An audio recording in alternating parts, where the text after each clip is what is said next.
Alrighty, another person that's really just talking out of his mind. I truly do not get what these people are seeing out here. But here we go. Rams wide receiver Robert Woods declares offense looks, quote, loaded once again with Matt Stafford and Deshaun Jackson additions.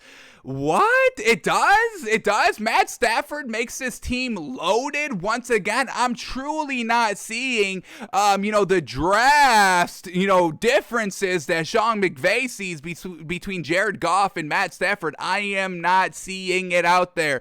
So let's see what this man's got going on. Why does he say that, this offense is now loaded with Matt Stafford and Deshaun Jackson? So let's see what Robert Woods says here. All right, quote, excited for what he brings to our offense in terms of Matt Stafford. Excited for what he brings to our offense, just seeing what he did in Detroit. What did he do in Detroit? Nothing. He had some decent seasons, some nice 4,000-yard seasons. I think he even threw for 5,000 yards once. Absolutely fantastic. Don't get me wrong on that.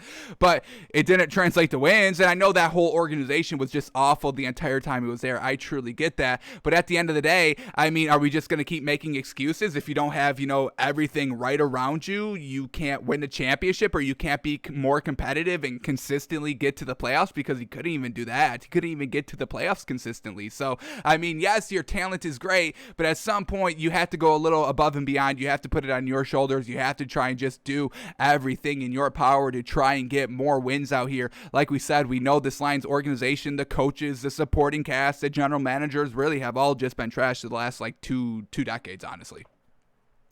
So he's excited for what he saw him do in Detroit already. Some nice seasons.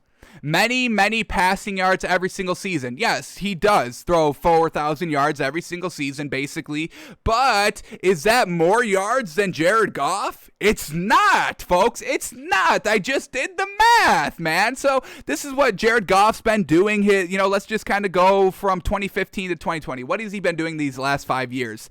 2015, 4,200 yards. Anything above 4,000. That's where I'm. If you're not above 4,000, I truly don't even want to kind of talk about you as kind of one of the best quarterbacks in this league right now. I really, truly want to see 4,000 plus yards. So yes, Matt Stafford is doing that. 4,200 yards, 2015. 4,300 yards, 2016, 4,400 yards, 2017, 3,700 yards, 2018, 2019, and only played 8 games, got injured for 2,500 yards, and then just season back to 4,000 yards. So yes, he does throw a lot of yards every single season, but so does Jared Goff.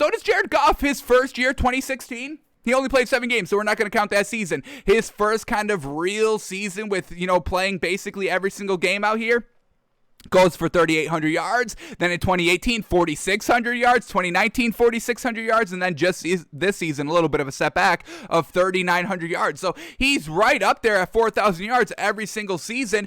And if you take these quarterbacks' last 4 seasons, these last 4 complete seasons, so 2020, 2019, 2018, 2017 for Jared Goff, just kind of excluding his rookie year where he didn't play the entire season.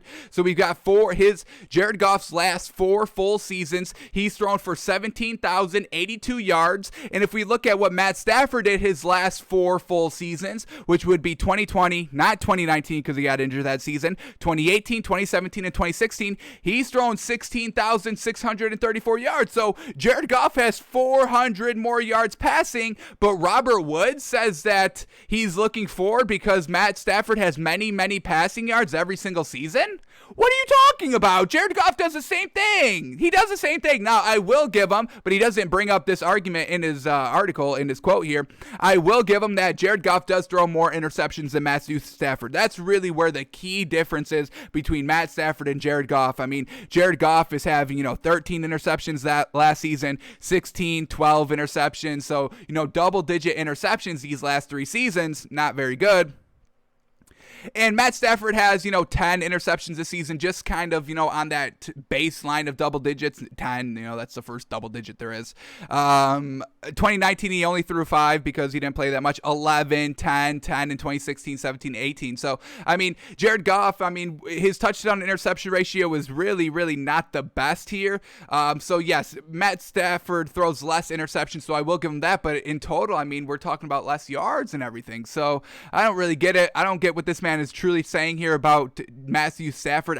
Everything you say about Matthew Stafford, you can kind of say about Jared Goff. I mean, so let's just keep going with this article here. What else is this man saying? So many passing yards every single season. Just got to get these wins in these playoff wins with him. And I mean, like, that's another thing that Matt Stafford never did. He never really won in Detroit. Yes, he's got some nice longevity stats. Don't get us wrong. And like we said, I mean, we've already said it, but we'll say it again. He's absolutely had like no real weapons around him. I mean, they really just didn't even really use Megatron that much. It didn't really get him to, winning seasons. So when we look at Matt Stafford's record, I mean, let's just go from 2011 here, 2011.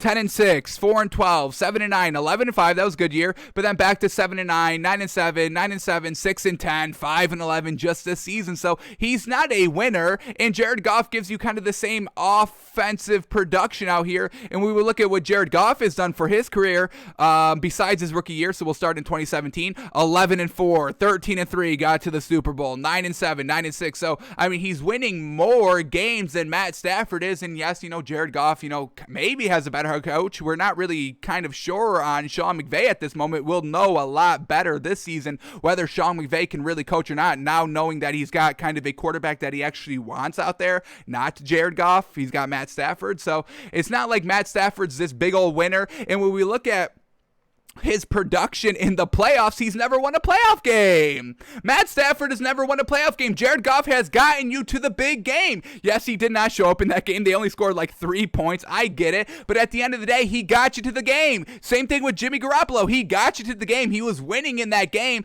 but you want to move off of him right now? It doesn't make that much sense to me. I think Tom Brady really has scrambled everybody's brain now. They're like, oh my goodness, we can kind of trade franchise quarterbacks or kind of get a new kind of franchise quarterback now, and they'll instantly win us a ring. I think that's got a lot of teams kind of just miscalculating. I really think that's just on Tom Brady and how great of a coach Bruce Arians is, and just they brought in all the talent around them offensively to help out Tom Brady, and then that defense was absolutely stacked as well. So these are Matt Stafford's kind of playoff games here. The first one, 2011 against the Saints, they lose 28-45, kind of a blowout. Matt Stafford, 3 touchdowns, 2 interceptions. Interceptions in the playoffs are truly deadly, and Matt Stafford is throwing 2 out here. And that was the first round of the playoffs, folks. That was the first round of the playoffs. Then we get in 2014, Detroit losing close here, 20-24, but 1 touchdown, 1 interception. Once again, he gave away that extra kind of drive to help them win. They end up losing 1 possession here. And then in 2016, the last time he got to the playoffs, another blowout here, 6-26, no touchdowns, no interceptions, 56% completion percentage, not scoring any points out here. So it's not like Matt Stafford's this big clutch time winner or anything like that. So I truly do not get all this, Matt Stafford instantly makes this Rams team so much more better. Now let's kind of be a little fair here and see what Jared Goff has done in his postseason games. Well, we see a lot more. He's played in so many more. Matt Stafford played in 3. We get Jared Goff here 1, 2, 3, 4, 5, 6. He's made 6 playoff games already in his shorter career than Matt Stafford. So here we go. First kind of playoff season for Jared Goff coming in 2017. They kind of get blown out a little bit, losing 13-26 over Atlanta. But here we go. 1 touchdown, no interceptions. Not really getting those interceptions here in the playoffs. He did throw 53% completion percentage, so that's really not good. Then here we go, the Super Bowl year where they got to the Super Bowl, first game against Dallas. No touchdown, no interceptions, just 53% completion percentage. So he really wasn't the reason why they won that game. 2018, well, yeah, let's see who was putting up the points here for the Rams in this game. Who was putting up the points? Who scored here? Who was their running back here? C.J. Anderson? Oh, look at that man. C.J. Anderson, that man. See freaking Melvin Gordon, C.J. Anderson, he's been forgot about. All right? Melvin Gordon, you're fine. Please relax. But C.J. Anderson here, 2 touchdowns. Todd Gurley, another touchdown. They both ran for over 100 yards. That's fantastic. So getting it done by the ground game, not really relying on Jared Goff. All right. Then in 2018, continuing on here in 2018, this playoff run for the Super Bowl, the second game against the Saints, very, very close win here for the Rams, 26 points, they win 26-23, 62% completion percentage, 1 touchdown, 1 interception, not the greatest with that 1 interception, but they're able to do enough to squeak out a win there. And then when it came to in the Super Bowl against the The Patriots end up losing, only putting up 3 points. He had 50% completion percentage, 1 interception, no touchdown. So Jared Goff, not the best playoff run here, a little serviceable, but I mean, getting it all done by the ground game, that's what you're probably going to have to do with Matt Stafford as well. We've seen Matt Stafford flounder in playoff games as well. So we get both of these quarterbacks floundering in playoff games, having decent regular seasons, but you think it's just so much more of a clear-cut difference between Matt Stafford and Jared Goff? Alrighty, and then just this year they made it back to the playoffs. Matt Stafford didn't. First game for Jared Goff, they beat Seattle 30-20, 155 yards, 1 touchdown, no interceptions, but 47% completion percentage. Jeez Louise, man, that's trash.